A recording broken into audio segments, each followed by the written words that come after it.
It is good to come together for the purpose of co-creating. Do you agree? Yes. Co-creating at its best. You know what you're wanting? Yes. You like the feeling of desire?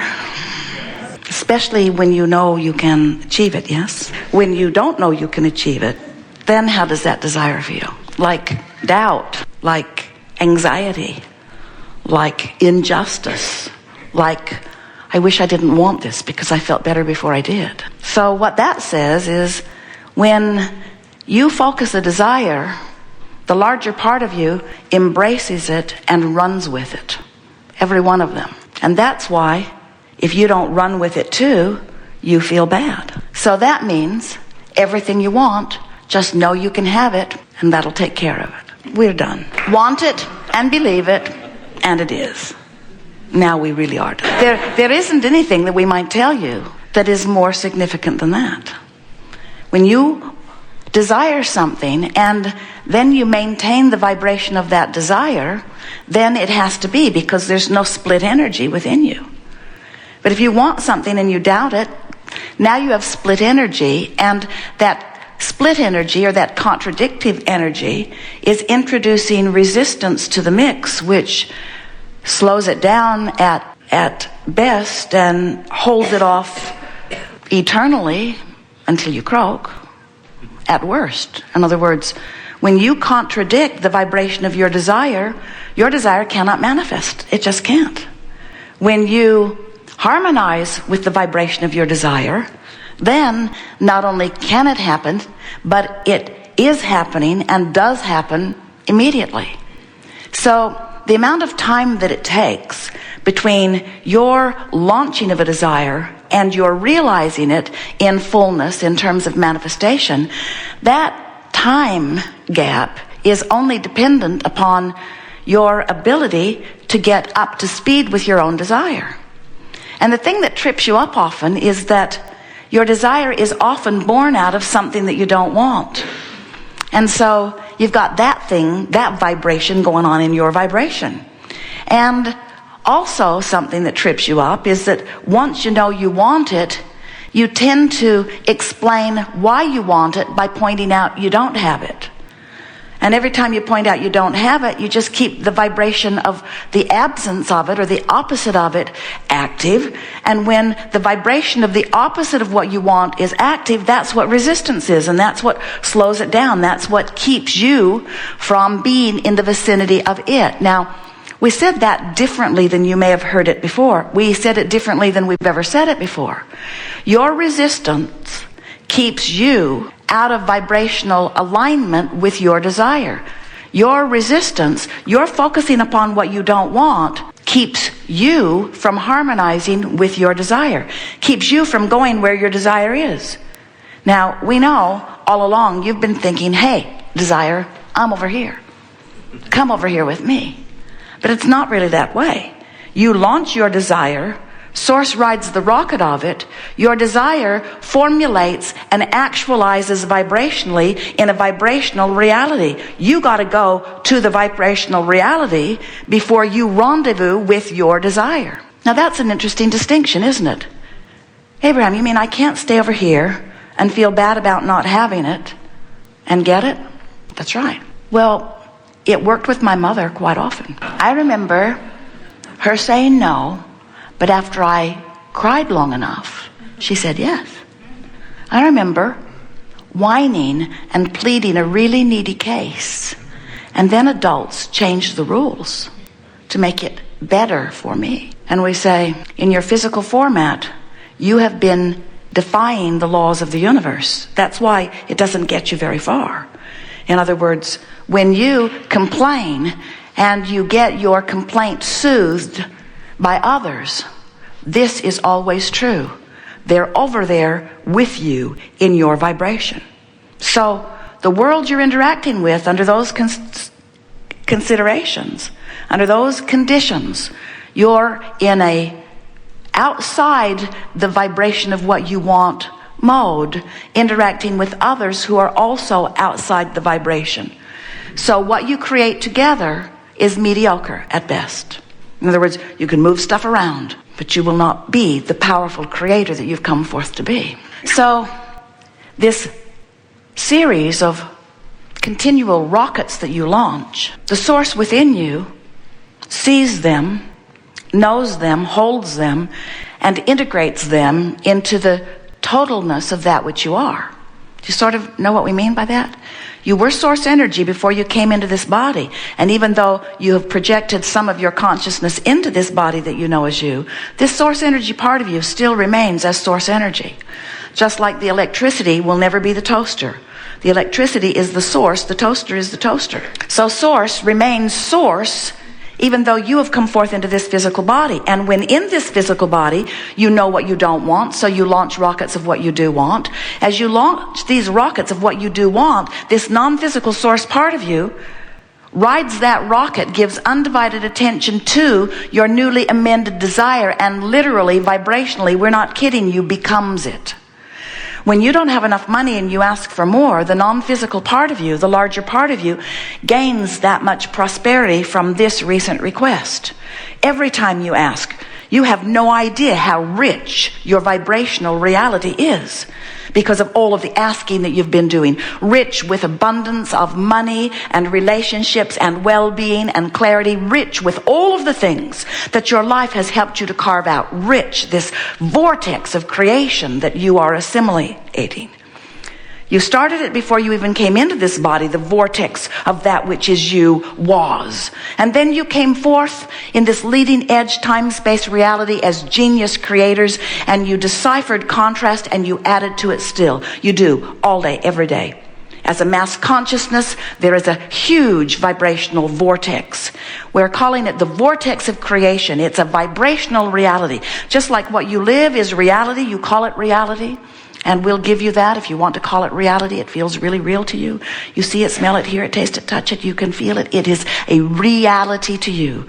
But we want you to know that every time there is a reality, there has been a vibrational reality that precedes it. The vibrational reality that is created through the projection and focus of thought. So you are here as creators in your flesh, blood, bone bodies, but you are energy. You are focusers of energy. You are thinkers. You are creators. You are creators because you are thinkers. You are creators because you think and focus energy, vibrational energy, into beingness. Your ideas matter. They create worlds. They create you. You think you are the creator of an empire or of a vehicle or of a house or of a relationship. You are the creator of you. You are the creator of the expanded version of you, living lives, driving cars, loving with others, creating empires, but it is you that is the creation. So here in this vortex of creation is the always newest expanded version of you. And when you are in sync with it, you are soaring. You're clear-minded. You feel good. But when you're not in sync with it, even a little out of sync with it, you don't feel so good. A little in sync with it means you know your worthiness. You know your freedom. You know your empowerment. When you get a little out of whack with it, you're less knowing. Knowing and believing inside the vortex. Hoping just outside. Just outside the vortex. So when you want something, but you don't believe it, but you hope it, you are close enough to the vortex that vibrationally speaking, every now and again, you will release enough resistance that the vortex will take you in, as it does all cooperative components. So in the absence of doubt, you become more cooperative, and in you go. And when you get in the vortex, that's when good ideas come. That's when those important rendezvous happen. That's when your clarity is heightened. That's when you feel your best. That's when you breathe deeply and look out into your environment and say, thank you for this beautiful moment in time. When you are tuned in, tapped in, turned on, you are in the vortex. If you are fearful, you are about as far from the vortex as you can get. When you feel disempowered, when you're disappointed, when you're angry, those are vibrations that are very divergent from this vibration of who you are. So your emotions are your indicator of your relationship with who you have become. We want you to realize that you got to keep up with you if you are to feel your best. But of course you have free will to focus upon things that keep you from doing that. And in fact, you came as a leading edge pioneer, creator, intending to explore contrast, intending to have some step one moments, step one meaning ask, some step one moments where the contrast inspires your desire. And always when you know what you don't want, you know more clearly what you do want.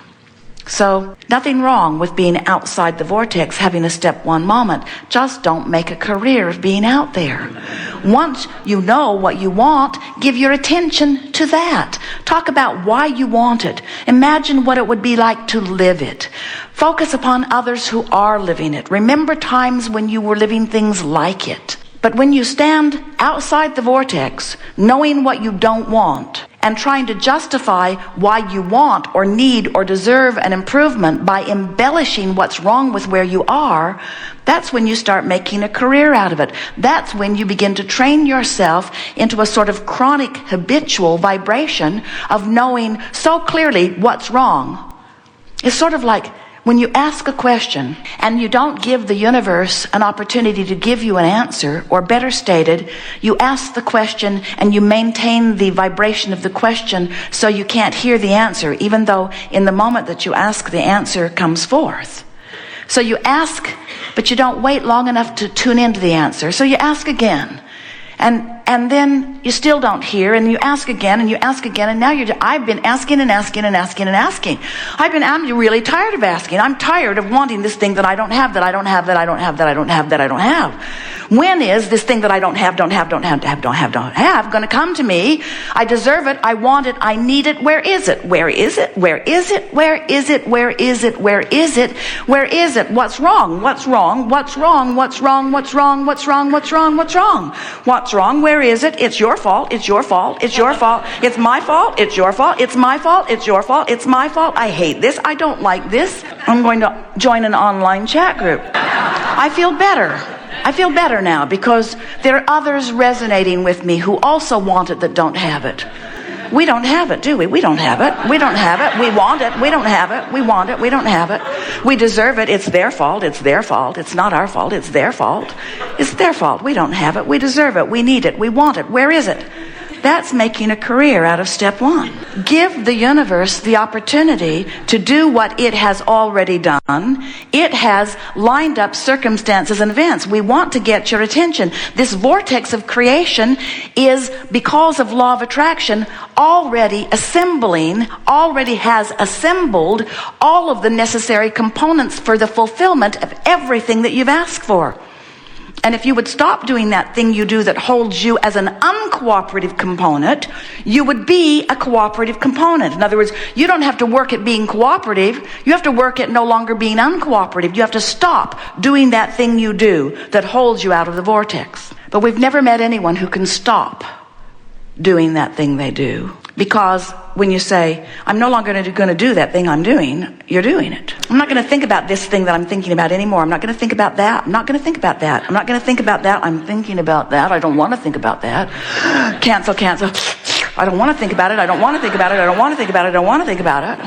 And we say, start thinking about something else. So then you say, oh, you want me to think about that? And we say, eventually, but if you've really activated, if this is really where you've been thinking, if this is really your belief, you're not going to think about that immediately. The frequencies are too far apart. You'll burst a blood vein. You'll strain a muscle. Don't try to do something that's that hard. Do something easier. Just, if you're over here in fear, then think about something that makes you mad. It's an improvement. And you won't burst a blood vein. And if you're really angry, then try to focus upon some of the frustrating aspects of it. You'll feel better.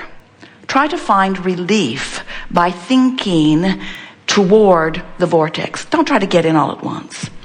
Don't try to make it happen in terms of manipulating energy. Just want to feel better and consistently reach for thoughts that do. A very simple game to play with yourself is decide that you're just going to play what's the best thing about this. Now sometimes that's a little too harsh, so just lean more positive, lean more optimistic. Sometimes that's a little too hard, so just try to be someone who talks things up rather than talks them down.